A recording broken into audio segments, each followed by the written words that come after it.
It was the mother of all road trips. Now, 9,526 miles later, the playoffs have finally arrived. I'm nervous about it. It's a whole new season, with NASCAR's most coveted prize within reach for 16 of the sport's biggest stars. Well, he's going to the top. Oh, you want it? Well, get back in the car because the journey isn't over. It's just such a wild card. You know, it can be very unpredictable in who actually wins it. Start your engines because we're starting another edition of Around the Track.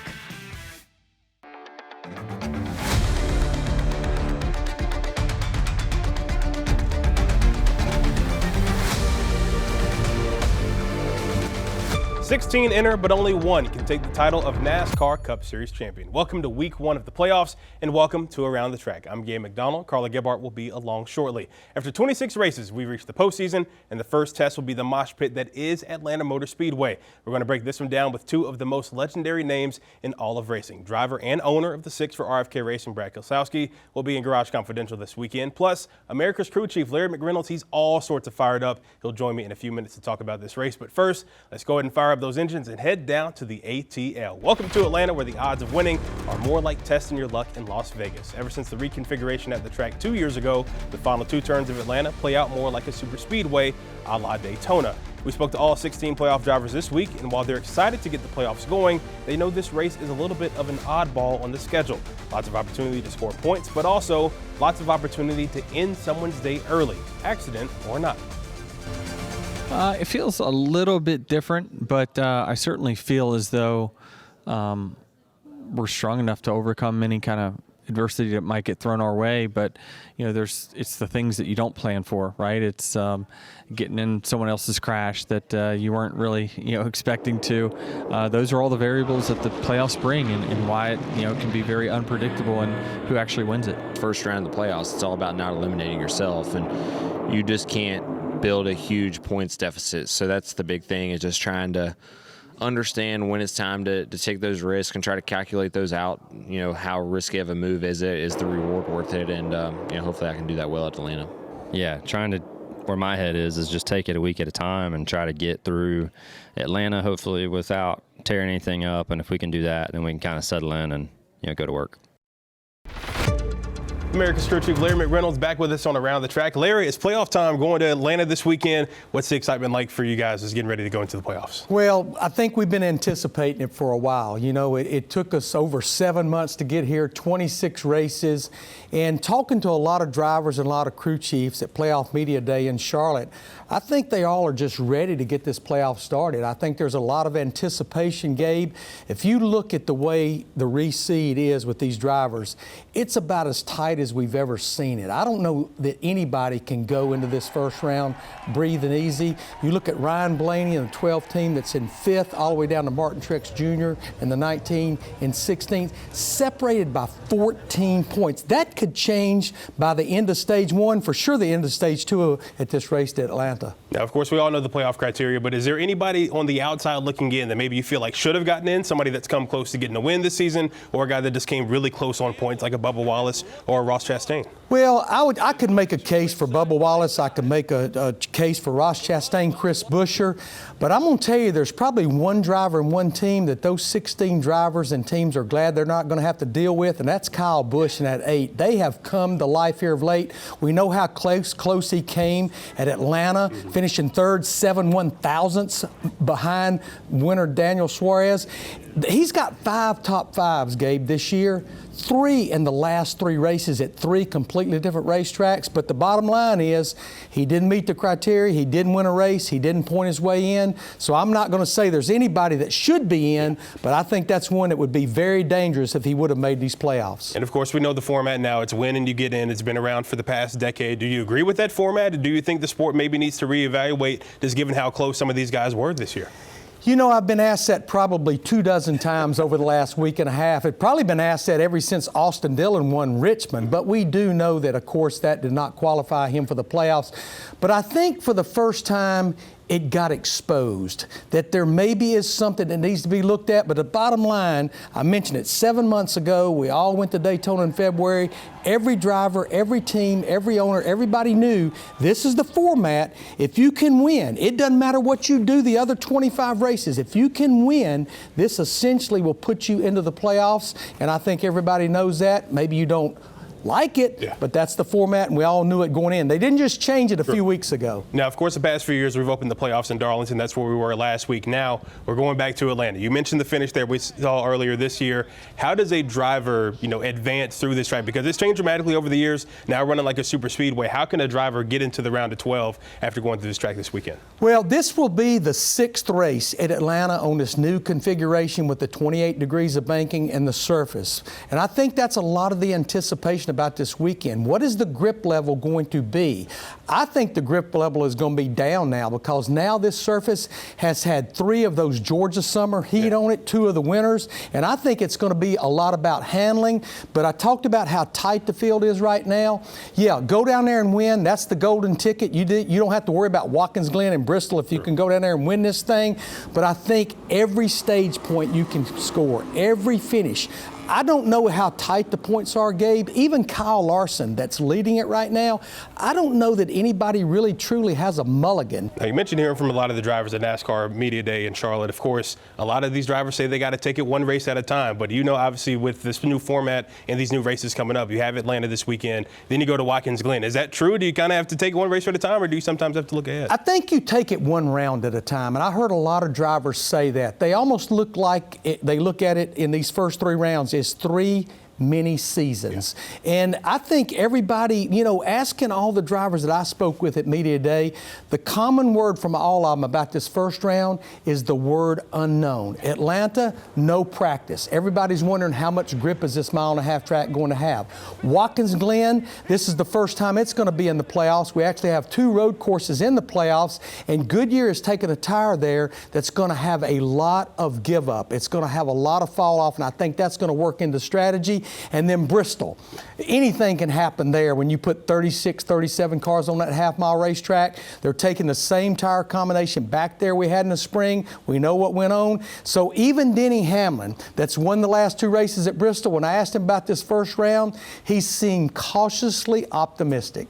Now, of course, a place like Atlanta, with it running like a super speedway, kind of anything can happen as far as a winner. We might see a non-playoff driver possibly win this race like we've seen in the past. Don't give us a race winner, but maybe somebody on the lower end of the spectrum that can possibly break through and get into that round of 12. Yeah, I'm not going to say he's going to win a race, but I would say the guy that just won Darlington, Chase Briscoe and that 14 team from Stewart-Haas Racing, I think they're playing with house money. And I think when you look at the fact of those 4 drivers and teams over there, I know they all want to find victory lane before the season's over, but with that closing down, I think it's going to be a full court press from that entire organization to keep this 14 team moving through the playoffs.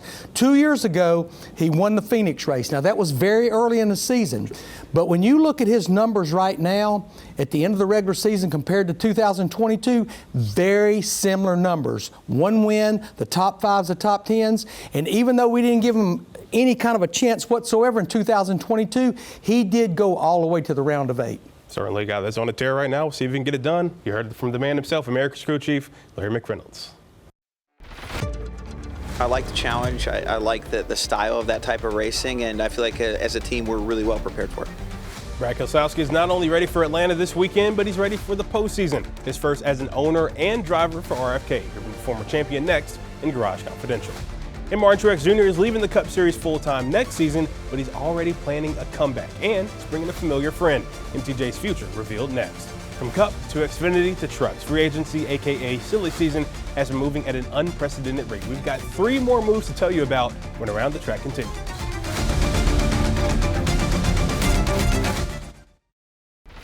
Back here on Around the Track, and this is going to be one epic reunion. Martin Truex Jr. is going to have his old crew chief, Cole Pearn, back for his one-off race next year at the Daytona 500. Truex, who's leaving the Cup Series full-time next season, will most likely drive under the 2311 banner, but could still be a Joe Gibbs guy. Final details are still being worked out. Nonetheless, he's driving a Toyota with the guy he won his Cup Series title with back in 2017, along with 24 other races. Since stepping away from NASCAR in 2019, Pearn has been a consultant with JGR.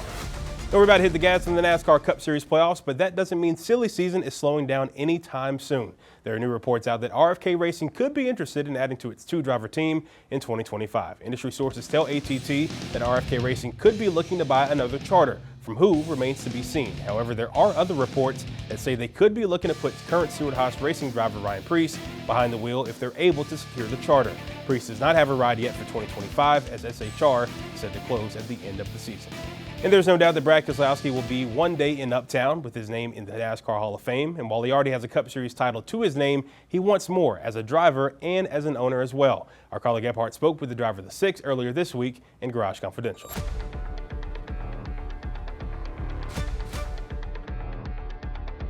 All right, we're here with Brad Keselowski right now. And Brad, I know it's been kind of a long time coming for you since you started owning and driving for RFK Racing, but to be back in the playoffs right now, how special and important is this postseason for you? Yeah, it's really important for everyone at RFK to have teams that can compete in the playoffs and for the championship. For me, this is, obviously a good moment, a good opportunity, a third year together at RFK, and I feel like we just keep getting a little bit better and closer to that end goal, which is winning a second championship. So excited to see how it all plays out. It's going to be a grueling 10 weeks as always, but really proud of our team to have come this far. We've got Atlanta starting the playoffs. How difficult of a track is this, especially? I mean, we've seen it over and over again. It seems like every season since the reconfiguration, but it's a lot of the drivers are saying they're pretty nervous. How about you? Yeah, I mean, Atlanta's a tough track. When they reconfigured Atlanta, roughly 2.5 years ago, just completely changed the dynamics. The cars are in some ways easier to drive by themselves, but a lot more difficult to drive in traffic. And so mastering all that is a big challenge. Really easy to get involved in a big wreck, really easy to be the big wreck. And I've been on all sides of that. But, I like the challenge. I like the style of that type of racing. And I feel like as a team, we're really well prepared for it. I know you probably would have preferred to have you and Chris both in the playoffs, but to still have him out on the track as a teammate, you kind of had to do the same thing for him last season. That's got to be pretty special because I feel like out of all the teams, you and Chris work really well together to help each other. We do. Chris is a great teammate. I hate that he's not, eligible for the playoffs this year, but I would suspect that we'll find ways to work together. You know what it takes to win a championship. You've already mentioned that. You'd like to get a second one of these trophies. What will it take do you have to be perfect until you get to the end? You don't have to be perfect. The way the NASCAR playoffs work is you have to be perfect to get to the end, or you have to be really good, win races, and then you can have slip-ups. And there's a mixture of both strategies I think work. Ultimately, we'd like to just win our way through. How do you feel about the first round? Really good. I love the first round. The Watkins Glen is the second race. Been a good track for me. Bristol, a track that we've consistently ran top 5, top 10, competed for the wins. And, of course, starting off in Atlanta. Great first round for us. We're really excited. All right, Brad Keselowski, we appreciate it, and good luck this postseason. Thank you. Thanks again to Brad for the time. Well, fans are excited to see all the playoff drivers this weekend, but since the race is in Atlanta, we know the fan favorite will be the Georgia native Chase Elliott. Elliott will debut his 8th annual Design to Drive paint scheme created by 11-year-old cancer survivor Gavin in Syracuse and 13-year-old Logan Lee. Elliott's race car and uniform head to toe will feature their designs. This is a collaborative effort between Napa, Hendrick Motorsports, and Children's Healthcare of Atlanta to raise money for children fighting cancer. And a joy to do it. It's always nice to help when you can help, even if it's just a little bit here or there. But just seeing those, seeing the smiles, and if you can make a day for, make their day for a few hours, I think it's worth doing. And Children's has been a great partner to do all that stuff with, and I'm excited to do it in Atlanta as well, being my home track and their home track, and really appreciate Napa, giving up the race and whatnot to let us do that too. Some great stuff for sure. Well, you hear the name Joe Gibbs and Dale Earnhardt Jr. together, and you think Xfinity Series, right? Well, one of their drivers is leaving for the other. Details on the swap are coming up. And all 16 Cup Series playoff drivers got together this week in Charlotte for Media Day, and the 2 things the drivers wanted to talk about: how not to wreck in Atlanta and how to get to Phoenix. You'll hear from them all when Around the Track continues.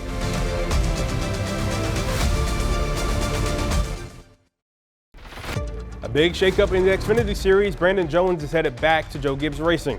Jones is no stranger to JGR or Toyota Racing after being a part of the team from 2018 to 2022. The last 2 seasons, he's been with Dale Jr. and his team, Junior Motorsports, in the Chevy camp. What makes it even more interesting is how Jones left Gibbs 2 years ago.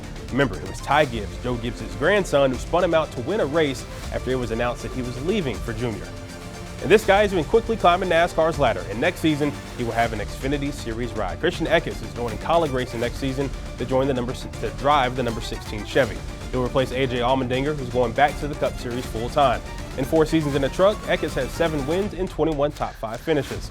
The 23-year-old currently sits atop the playoff standings in the Truck Series, with their next race coming up on September 19th in Bristol. And Harrison Burton might be in the NASCAR Cup Series playoffs, but he still doesn't have a ride in any series in 2025, at least for now. Burton says he will be racing next season and hopes to reveal his plans soon. Earlier this season, Wood Brothers Racing said they would not be continuing with Burton in the iconic 21 Ford Mustang. Josh Berry will take over that ride next season. And with the playoffs and the Cup Series kicking off this weekend, we had to have a little bit of a party, one in Uptown Charlotte, just in the shadow of the NASCAR Hall of Fame. All 16 drivers arrived for Media Day, and it was more like a tense family reunion. Carla Gebhardt was there with more on how these guys are going for the Cup.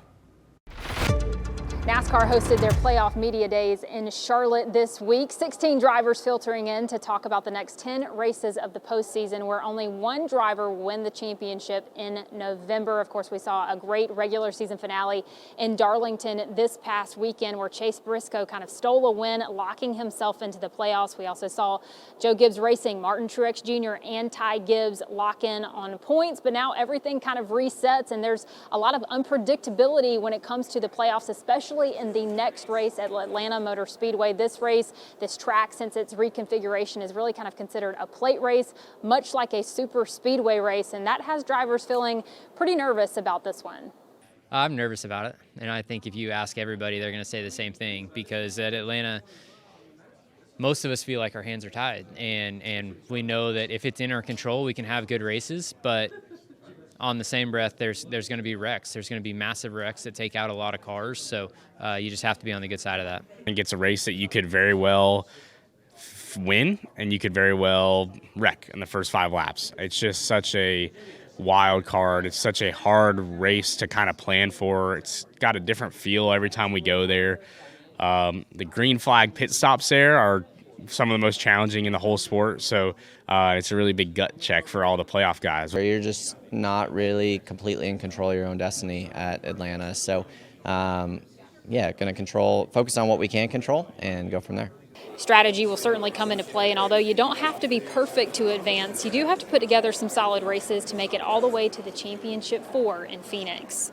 It takes 9 weeks to figure that out, and there's going to be a lot of ups and downs and do-or-die moments within that, and you just hope that you make all the right decisions and do the right things to put yourself in the right place. It's the things that you don't plan for, right? It's getting in someone else's crash that you weren't really, expecting to. Those are all the variables that the playoffs bring, and why it, can be very unpredictable and who actually wins it. And the NASCAR playoffs will kick off this Sunday at 3:30 p.m. Eastern at Atlanta Motor Speedway. If a driver wins this race, they'll be automatically locked into the round of 12, which of course we're going to be keeping up with all postseason long. But for now, in Charlotte, I'm Carla Gebhardt. Appreciate it, Carl. And what a burnout for Chase Briscoe last week in Darlington, but can he do it again this weekend in hot Atlanta? We got picks from Carla, Larry Mack, and myself in Victory Lane Locks coming up next on Around the Track. A major guest on Garage Confidential when we go to Watkins Glen next week. Cup Series champion Kyle Larson joins the show to talk all things NASCAR playoffs, his run at another Cup Series championship, and an announcement or two. It's next week on Around the Track. Check your local NextStar station's listing for when it airs in your neck of the woods. And the CW Network is jump-starting its commitment to NASCAR in a big way. The CW and Joe Gibbs Racing are teaming up to field 2 cars. Sheldon Creed will have the new home of the Xfinity Series on his hood when he drives in Atlanta this weekend. Then next week, Ty Gibbs is pulling double duty, and he'll have the CW Network on his car for the race at Watkins Glen. It was announced earlier this year that the CW has secured the exclusive broadcasting rights of all NASCAR Xfinity Series races, practices, and qualifying sessions beginning in 2025 and extending through the 2031 race season. But it all starts early when the CW takes over starting in 2 weeks at Bristol Motor Speedway. And entering this week, the odds makers had a hard time trying to handicap this one, so much so we've got some party crashers in the top 5. 3 guys who have owned Atlanta are tied at 10-1. Ryan Blaney, Joey Logano, and a non-playoff driver, Kyle Busch, who's done everything the last few weeks but win. Brad Keselowski, who you know from earlier, he's 11-1, and Chase Elliott rounds out the top 5 at 12-1 to win at his home track. He's a big favorite around here, big Braves fan himself too, who's in a playoff race of their own. Victory Lane Lock Time, our expert panel had quite the time trying to figure out who's going to win this one. America's crew chief Larry Mack is going with the guy who's won a championship before, Ryan Blaney, who just won it last season. Remember, he was close to winning this back in the spring at the triple car photo finish in the 5 races on the reconfigured Atlanta track. Blaney is one of 2 drivers to have finished in the top 10 on 4 occasions. Carla, on the other hand, she's going with a bit of a wild card, a non-playoff driver, Kyle Busch, who has finished second the last 2 weeks. And of course, it's time for Rowdy to break through and get a win. Carla, she might be on to something. Good picks, guys, but I'm rolling with the man who has had his share of success in the ATL as well, and a former champion. Give me the 2-time champ, Joey Logano, to open the playoffs in victory lane. Logano has ran well at Atlanta over the years, winning the spring race during the 2023 season. He also has 6 other top 10 finishes, in addition to 2 in the top 5. The Fords have figured it out over the back half of the season, and they have found some speed as well. Appreciate you watching Around the Track this weekend. We'll see you next week when we look ahead to Watkins Glen.